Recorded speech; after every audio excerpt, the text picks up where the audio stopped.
Tudo bem, pessoal? Continuando aqui na aula de Internet e Protocolos, o tema é modulação e demodulação de sinal. São nomes meio estranhos aqui, a gente não está muito acostumado. Vamos ver do que se trata. Então, a gente tem que lembrar uma coisa. Lembra na aula de Fundamentos da Informática do primeiro módulo que a gente falou que um computador opera de forma binária, na base binária? Se você tem dúvida em relação a isso, sobre números binários, tabela de conversão de binário para decimal, decimal para binário, tem aqui na playlist de Fundamentos da Informática, aqui no canal, como fazer essa conversão e uma explicação em relação a isso, tá? Mas a gente tem que lembrar que um computador e vários outros eletrônicos, né, o seu celular também, operam de forma binária, ou seja, usando zeros e uns. Então, tudo no computador é 0 e 1. Quando ele quer representar foto, vídeo, música, jogo, sistema, tudo é um conjunto bem grande de zeros e uns. E você tem que lembrar que o zero indica que algo está desligado ou desenergizado nesse seu dispositivo, e o 1 indica que algo está ligado, ou seja, em outras palavras, está passando corrente elétrica naquele momento, naquele chip. Então o que a gente pode tirar disso? Que tudo no computador não tem meio termo, é sim e não, verdadeiro ou falso, ligado e desligado. Não tem um meio termo aqui, na computação clássica pelo menos, né? É sim ou não, é tudo ou nada.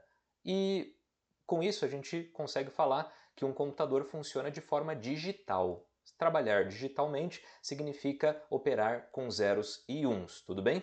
Ele sempre vai mandar ou receber dados que são previsíveis. Quer dizer, se o computador só trabalha com 0 e 1, é isso que ele vai mandar ou receber. Literalmente isso.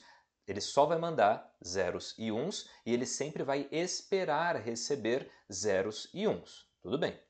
Mas qual que é o problema disso? E o que tem a ver? É que tudo na natureza, tudo que não é ali na parte da eletrônica é analógico. Então, se você pensar na luz, som ou temperatura, eles são analógicos. O que significa isso? Que eles aceitam vários dados diferentes, eles aceitam variações de dados. Não é só um ou outro. Tem no meio do caminho muita coisa. Pensa na luz, por exemplo, que ela pode estar um pouco mais forte ou um pouco mais fraca. Isso existem várias variações, entende? Eu posso, não é simplesmente ligar a luz e desligar a luz. A luz tem várias intensidades, tem várias nuances. Mesma coisa é o som. Eu posso falar baixinho ou eu posso falar mais alto. Tem várias variações também. Não é só um ou outra coisa. Temperatura também, né? Uma hora está 20 graus, outra hora está 100 graus, 40 graus e assim por diante. Há variações. E daí? E daí que é o seguinte, como tudo é analógico e a forma que o computador transmite dados é de forma analógica, o que pode acontecer é ter alguma dificuldade, né, em o computador que trabalha de forma digital falar de forma analógica e depois o outro computador receber esse dado analógico e interpretar para a forma dele, que é a forma digital. Mas como assim? Por que precisa ter essa conversão? Porque, como eu tinha falado, o computador funciona digitalmente. Tudo nele é 0 e 1, maravilha.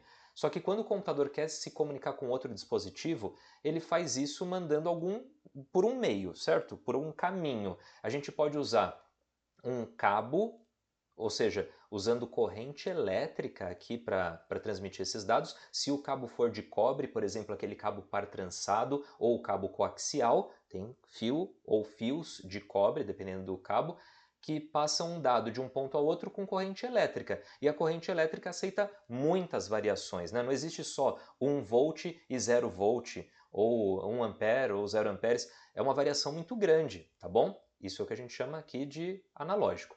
Outra forma da gente transmitir dados é com luz, por meio da fibra ótica. Sabe aquele fiozinho bem fino que é muito, muito rápido? Fibra ótica transmite dados com luz e a gente já falou que a luz tem várias potências diferentes, várias formas de se transmitir luz, um pouco mais fraca, um pouco mais forte, que é analógico, né? Ou até quando a gente estiver falando de transmissão de dados sem fio, ela ocorre por ondas eletromagnéticas. Lembra que eu falei na aula passada sobre ondas de rádio? Isso daí também tem várias intensidades diferentes, tem várias amplitudes de onda diferentes, que não é só aquela caixinha que o computador está acostumado, sim ou não, ligado e desligado.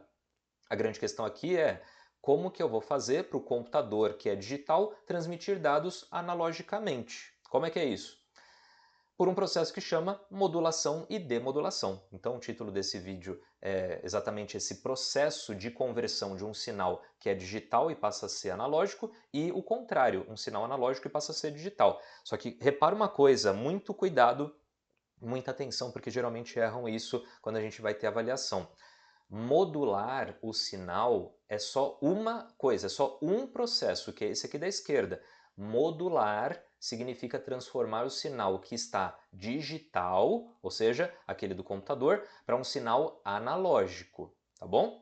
E a demodulação do sinal é esse processo contrário, ou seja, o sinal analógico, o dado, né, analógico que está no formato analógico, é demodulado, ou seja, ele é convertido para um sinal digital, certo, gente? Então, muito cuidado nisso. Modulação de sinal é transformar um sinal que está digital para um analógico, para ser transmitido, tá bom? E a demodulação de sinal é quando você converte o sinal que está analógico para o sinal que o computador interpreta, que é o sinal digital. Tudo bem? Será que você chegou a reparar aqui nessas palavras? Você pode estar pensando quem que faz isso? Inicialmente, quando no começo ainda da computação, existia uma peça, um equipamento que você colocava fora do seu computador que fazia esse processo de modular e demodular. Se você reparar, inclusive, no começo dessas palavras, você vai reparar que modem, o modem era a peça responsável, era o equipamento responsável pela modulação e pela demodulação do sinal. Então, o modem foi o equipamento responsável por converter um sinal que era digital do computador para o meio analógico, por exemplo, para o fio, quando eles usavam na época a transmissão por fios de telefonia, né? A gente tinha a internet de escada e assim por diante. Hoje, quem vai fazer essa conversão é a placa de rede, que a gente está bem acostumado, ou até a placa Wi-Fi. Certo, gente? Então, sobre modulação e demodulação, é isso que eu precisava falar para vocês. O computador funciona de forma digital, zeros e uns, só que quando ele precisa transmitir dados para outro dispositivo, essa transferência ocorre de forma analógica ou por ondas eletromagnéticas, né, vamos dizer ondas de rádio, ou por cabo, então é por corrente elétrica, ou por fio de fibra ótica, que é por luz. Tudo isso é analógico, existe várias variações de números que você pode ter, de potência, de capacidade, quantidade, ou o que for. O computador é só 0 e 1, precisa-se fazer uma conversão, tá bom? Isso é o processo de modulação do digital para o analógico, demodulação do analógico para o digital, certo? Até a próxima aula.